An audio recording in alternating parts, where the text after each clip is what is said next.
4-point game. DeJulius puts up a three. Yes! And a goal!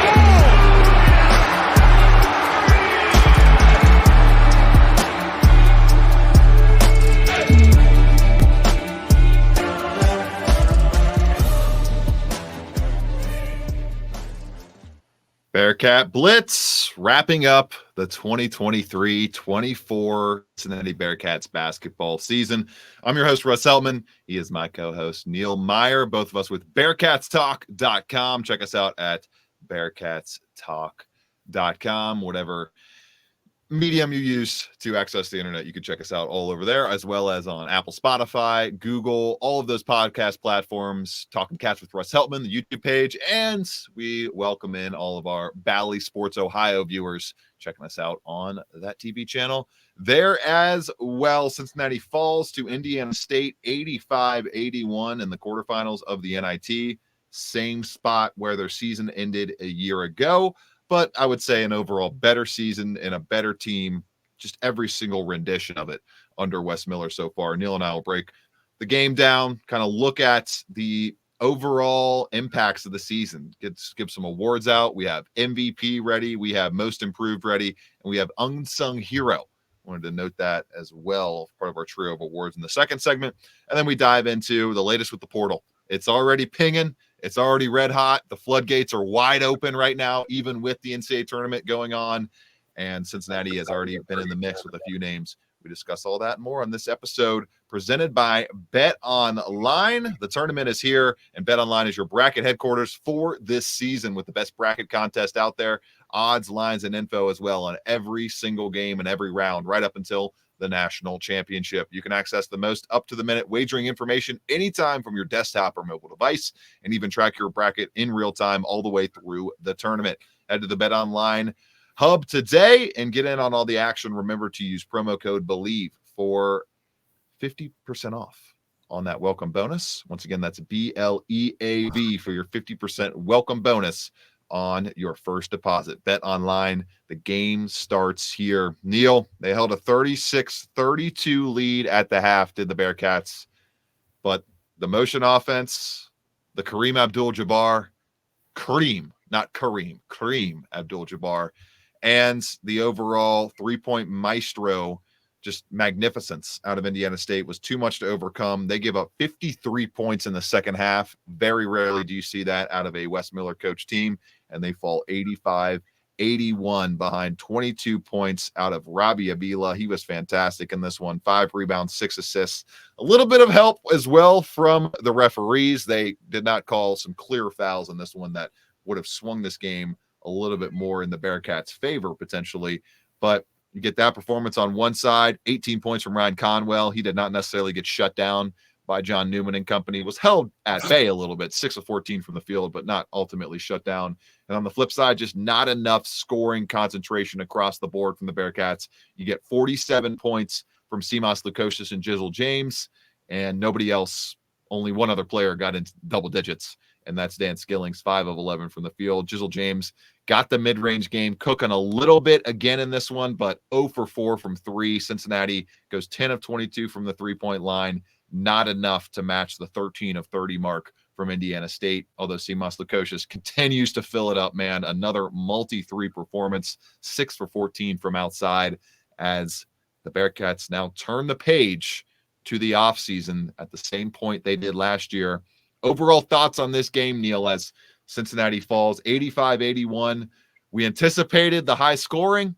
We anticipated them not necessarily being able to fully tamp down this Indiana State offense, but we were all in the end wrong with the Bearcats picking them to move on to the semifinals of the NIT. Tough loss in a tough environment as Indiana State moves to 16-1 at home this season.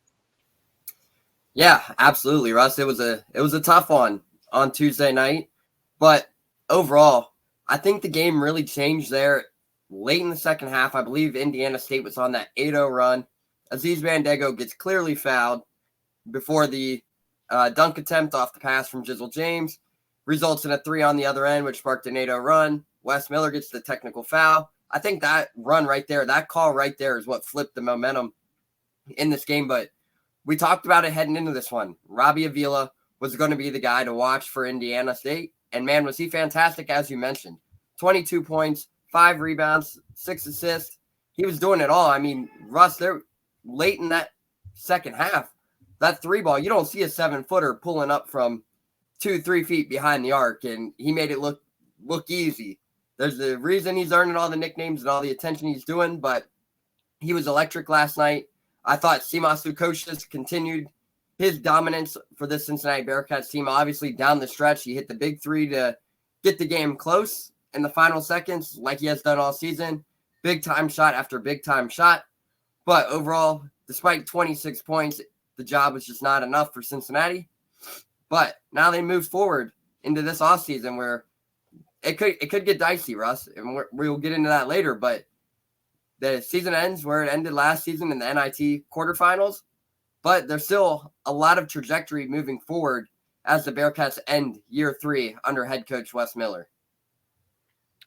No doubt about it. And we'll get into kind of the improvement in just a moment here as we wrap up this game. But 21 out of Jizzle James, Neil, it feels like he has, in the past 2 games and really over the past month and a half, cemented a cornerstone spot in this program if the Bearcats are able to keep him. And that's kind of the big issue now in today's college sports, today's college dynamic of these guys play really well. They kind of meet their expectations, and then you got to pony up. Then you got to come back to the table with the negotiating board. You got to come back to the table and prove why you, Cincinnati, should be the next season home for a guy like Jizzle James, for a guy like Dan Skillings, for a guy, unfortunately for them, they don't have to worry about it as much with Simas Lukosius and Aziz Bandago because those players not eligible for NIL money because they're international stars. They just don't let international players get NIL funds as of this current makeup in the NIL landscape. So there's a little less of a headache there, but I think you kind of have to just put that by the wayside and think Jizzle James has more than met expectations, is another instance of Wes Miller hitting on his top recruit, whether you want to say he or Rayvon Griffith was a top recruit. We can't really say anything about Rayvon right now because he hasn't played anything. So the fact that I think fans should take, the big thing they should take away from this game and the end of this season, Neil, is the Wes Miller formula is working. It is absolutely working. Dan Skillings, what has he done in the first 2 years as the Bearcat? Oh, just taken a precipitous rise up the roster, a precipitous rise in his skill level, and really affirmed Wes Miller targeting him as the top option for Cincinnati in a whirlwind stretch back in his first recruiting cycle. We all know how those first recruiting cycles go. It can just be throwing darts at the wall. You're just trying to get anybody into your program that you can help build a foundation with. Dan Skillings isn't just anybody. And then on top of that, Jizzle James, your premier recruit as a freshman coming in, he goes and has a massive rise throughout the preseason, throughout the offseason, into the regular season. Evan Miyakawa, we talked about his projections for Jizzle James being blown out of the water from preseason to what he did 20 to 25 game mark when we started to assess that. So the formula is working. Cincinnati has gone from just outside the top 100 in Wes Miller's first year in Ken Pom final rankings to just outside the top 75 to now, Neil, they're sitting, as of this recording, when we record today on March 27th, Cincinnati is right at number 38 in Ken Pom, just inside the top 40. So you're ticking up, you're pushing up, you're almost to that point of getting Cincinnati back to where fans expect it to be. And now you kind of have to go through the whole re-recruiting process again, the whole roster building process again, and you got to find that motivation and find those key points to make to these players to keep them around for next year in what has become the most difficult new aspect of the sport of college basketball, which is the transfer portal that they face now. But I mean, you get almost 60 combined points in 2 games from Jizzle James after giving him the highest usage he's ever seen in his college career in terms of a career high against Bradley in minutes and a career high in minutes against Indiana State. Neil, they didn't switch the rotations at all in this one. 39 minutes for Jizzle James. He essentially played point guard the entire game. There's only 40 minutes in a college basketball contest. So it just goes to show you what this coaching staff thinks of Jizzle. And I don't think that's necessarily a mistake or just a coincidence that in the final 2 games of the season, the final 2 big chances for Jizzle James to showcase his talents at UC in a Bearcats uniform for this season, the coaching staff said, have all the filling you want, Jizzle. Take as many appetizers, take the full 3-course meal, have it all, my man, because we want to show you that we believe in you and that the fans should believe in you with how you played as he did in the final 2 games of the season. Highly encouraging, but now the real work, not necessarily the real work, but I would say toughest work in college basketball begins, of retaining a roster right after the season. Yeah, absolutely, Russ. And you talk about Jizzle James. I mean, this was a guy who was averaging about 23 to 25 minutes per game with Day Thomas before the injury. To give the freshman the keys for 38 and 39 minutes in an NIT tournament run shows everything that people need to see. And that is that Wes Miller has firm trust in Jizzle James. And that is a great showing because you mentioned it earlier, 60 combined points in 2 games, roughly. It's fantastic. And the sky's the limit for Jizzle. Everybody knows that. We know his work ethic. We know what he's capable of doing. But the trajectory for this Bearcats team continues to climb. We saw what year 1 was. You finished outside the top 100 in Ken Palm. Year 2, outside of 75. Now you're sitting at 38th in year 3. And it continues to show that Wes Miller and this staff continue to recruit the right guys. They continue to land their top targets. But, folks, think about it next year. Jizzle James, Rayvon Griffith, Dan Skillings, Simas Lukosius, and whatever may happen in the transfer portal or who decides to come back and whatnot. Think about that. That is 4 top 100 recruits roughly sitting on that roster, plus a 3-point shooting specialist in Simas Lukosius. It's going to be fun to see, but the landscape starts now, Russ, and that is the transfer portal. You got to find ways to retain the roster, and let's build off of it heading into year 4 under Wes Miller. No doubt. Final Ken Palm ranking 2022 season, 101. 2023, 50.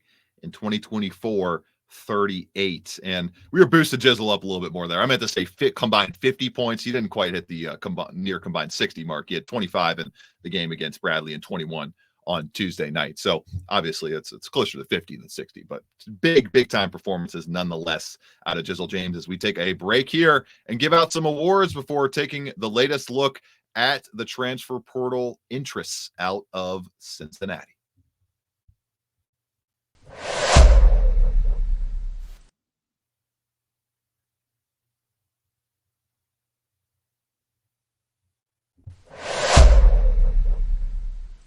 Let's get through some awards here in the middle of our late week show on Bearcat Blitz. I'm your host, Russ Helton, my co-host, Neil Meyer. Neil, on a team as balanced as UC was this year, there's a case to be made for a few guys being the most valuable player on the team. I'm going to go with a guy that I felt made the biggest impact at either end most consistently throughout the entire season, and that's John Newman III. I think in his final college campaign, all defensive honorable mention, I believe, in the Big 12, where maybe he didn't make the overall team. I know he was at least an honorable mention and more than deserving of that. He shut down some of the best players in the conference throughout the season, posted 9.2 points, 5.4 rebounds, 1.8 assists, and a nice 1.2 steals per game. Was all over the floor defensively, was a solid, consistent player on offense, was really, outside of Simas Lukosius, the only consistent outside shooter for the entirety of the campaign. 48.5% from the floor, 35% from 3, the kind of heart and soul of the defensive leadership on this team. I'm going to go with John Newman as the MVP, but there's plenty of good options. What do you got? Yeah, I think I got to stay right there with you. John Newman was the heart and soul of this team. And I don't think many people know this, but John Newman actually could have returned last season in January following the knee injury. but he elected to take the red shirt to come back and be a part of this first annual Big 12 team. That shows the work ethic and the kind of character John Newman is. And for any of you guys who have had the chance to meet John Newman, whether that's on campus at a game, I know Russ and I have had plenty of great interactions with him. Just one of the most heartfelt human beings out there. So down to earth, but man, what he did this season on the court was fantastic. First team all Big 12 defensive selection. And I mean, Russ, we talked about what his defensive efforts were able to do this season. I mean, he shut down top players across the country, not only the Big 12 conference, but the country. I mean, Jalen Blackman came in, averaged 20 points a game from Stetson in the non-conference slate. He gave John Newman some work, but it's not easy when you have a three-point shooting specialist like that. That was an early matchup for him that stood out to me. And then you have the performance on KJ Adams and Kevin McCullough versus versus Kansas in January. His performances versus Houston, he has shown that he is one of the best perimeter defenders in all of college basketball. So for me, the MVP of this team is John Newman, and I don't think there's any other question to it at this point, considering Rusty, this is a guy who could have gave up after the knee injury, fought back, and nobody knew what they were getting. And look what happened this season. He returns from the knee injury, boom, one of the best defensive players in the country. So it was an easy decision for me for John Newman to be the MVP of this Cincinnati Bearcats team. Yeah, and I think one other guy that has I would say maybe just as strong, but a strong case as well, Simas Lukosius. I mean, this team, tough to picture where they would be without his three-point shooting this year, especially as CJ Frederick was just dealing with injury all season long, especially down the stretch. And what did he do it 4 times, Neil, or 5 times, where he hit a go-ahead shot in the final 2 minutes of the game to ultimately give the Bearcats a path to victory. So obviously, anytime you're doing stuff like that, you're gonna warrant MVP consideration. Most improved for me, I think it's pretty unanimous. I don't know who else you could really pick out of this group. Maybe Neil has a different selection, but Daniel Skillings for me was the most improved player on this team, and a great sign of player development and recruiting just acumen that Wes Miller has so far in his Cincinnati Bearcats career. Goes from a strength of schedule rated at a 4.97 last year to an 8.55 higher, much more difficult this season, according to Sport Reference. His minutes doubled. And what did he do with doubled minutes against nearly a twice as hard schedule? Oh, he went up from 5.3 points to 13. He went from 60% as a free throw shooter to 67.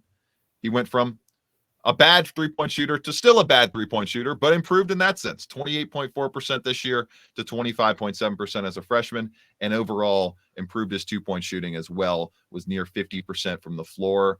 Better rebounder as well, 6.4 to 3.3, and a better assist. I mean, all across the board, Neil, his stats, I don't think there is one stat on here that did not improve in a positive manner. And we saw that kind of positive improvement throughout the year from him going from normal rotation piece to 6-man entrenched to a bastion in the starting lineup once the season was all said and done. Dan Skillings most improved for me. What do you got? Yeah, I think it's an easy decision right there for you. Dan Skillings, I mean, just look at the jump he made from year 1 to year 2. 5.3 points per game his freshman season to nearly 13. I mean, guys, everybody saw the uncharted potential that Dan Skillings has. I mean, you saw the 25-point performance versus Kansas. You saw the dominant performance versus Kansas at Allen Fieldhouse. You saw what he's capable of doing when he is on. And there's been multiple performances this season, double numbers. It's an easy decision, Russ. It really is. And the sky's the limit for a guy like Dan Skillings, too. And nobody knows what might come, but people forget. This is a guy who's only been playing basketball, Russ, for 4 years. Right. So, I mean, look at if he would have been playing maybe longer in his career, those numbers could be significantly different. But, I mean, you're putting up nearly 13 points per game and 6 rebounds, and you've only been playing basketball for 4 years in the best conference in America, and you're putting up those numbers.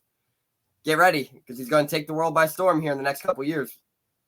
Right. It's the most likely current NBA trajectory I see out of any Bearcat player. Jizzle James right there along with him. Maybe Aziz Bandago, but he's got a lot of offensive stuff to work out. I mean, Dan Skillings, top tier in terms of guys I could see playing in the league from this roster. and Chisel James not far behind him there. A guy who is unfortunately leaving the roster, and I hate to see him go, Neil, because he's my unsung hero. He's a player that I've loved covering, just been right there. He was his first year at UC, my first year covering the beat. Loved being around this guy, and he was one of those players that isn't going to get a lot of love, but is crucial, especially in today's college basketball landscape, to any team staying healthy, staying happy, staying focused throughout the season. And that's a player like Odi Oguama, who went from 21 minutes per game last year to just 8.8, made 21 starts, just 8 this season. And his stats suffered a little bit. But overall, I think just you could ask anybody inside that program what Odi brought to the table day in and day out, his mentality, his attitude, his acumen for the game, his ability to just answer the bell whenever the coaches needed him to do something. It's really important on teams like this, on any team across Division I college basketball, and they all have their unsung heroes. And I would say Odi Oguama was this team's. You got another unsung hero, Neil? You rolling with Odi? Got to roll with Odi. I mean, guys, think about it. This was a guy who could have hit the transfer portal right after Jamil and Aziz came to Cincinnati. He stayed through everything. He even told us on our show, Russ, that he felt like he knew the opportunities for his playing opportunities were going to decrease.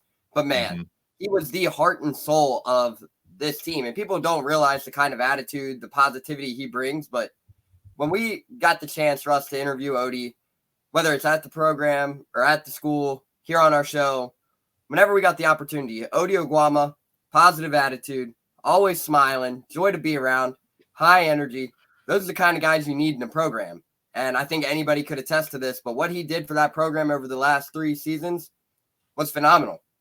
Role gets decreased this season, and what does he do? Becomes a key component for this roster too, because if they don't have that kind of energy that Odi Oguama brings, who knows what kind of season this could have been. Odi was the glue guy for this team, and I'll say it like that, the glue guy, because without him and John Newman together, it could be a different outcome on how this season went. But Odi played big minutes to start the season. Aziz and Jamil get cleared, sees his role decrease, and you just got to give him props for how he handled that situation as well. No doubt about it. Taking a quick break, and we'll wrap up the show after this.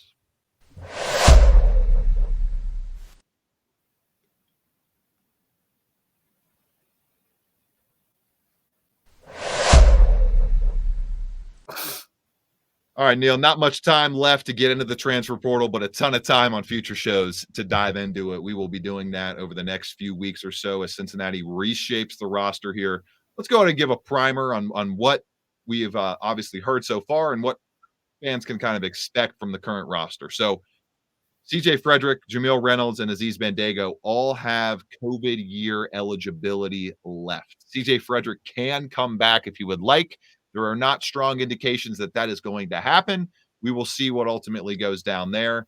I would be a little shocked if Jamil Reynolds and Aziz Bandago do not use their COVID year of eligibility. Will they use it in Cincinnati? You would hope so, but there are no more restrictions on transfers. So guys can leave, are good to go. They're not going to have to sit out a year no matter what. So it's largely up to these guys and what they want to do for their final year of eligibility. Victor Locken as well is going into his senior season, and he has one more year of COVID eligibility as well. And he's a guy that could come back, could potentially leave. We'll see what ultimately happens there. That's one of the conversations we'll be eyeing. And then outside of that, you really only have 2 firm exits confirmed: John Newman III and Odi Oguama. Outside of that, no one is confirmed to end up leaving. And you have, I believe, Neil, your 2 roster spots already taken up next season by Tyler McKinley and Tyler Betsy. So to add a player, someone is either going to have to be told to leave or they will have to leave on their own. Am I setting that up correctly? That is correct, yes. There you go. So when we look right now at what is going on in the portal, there has been small murmuring so far, and we'll close on this. Raheem Moss, guard from Toledo, interest from Cincinnati. Jalen Counter, guard from IUPUI, interest from Cincinnati. Greg Gordon, guard from Iona, interest from Cincinnati.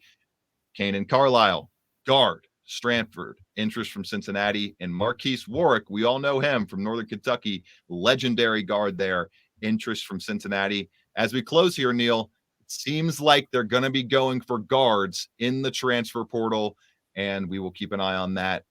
In the meantime, that seems like the top option, the top target right now is get that scoring guard that can really mix into this rotation and take some pressure off of Simas Lukosius and, knock on wood, Jizzle James, if they're able to retain him and keep him on this roster throughout the portal. For Neil Meyer, I'm Russ Heltman. This has been Bearcat Blitz. We'll be discussing the portal and all the news happening in it over the next few weeks, plus the rest of spring football and beyond, right here on Bearcat Blitz, presented by Bet Online. This is the second.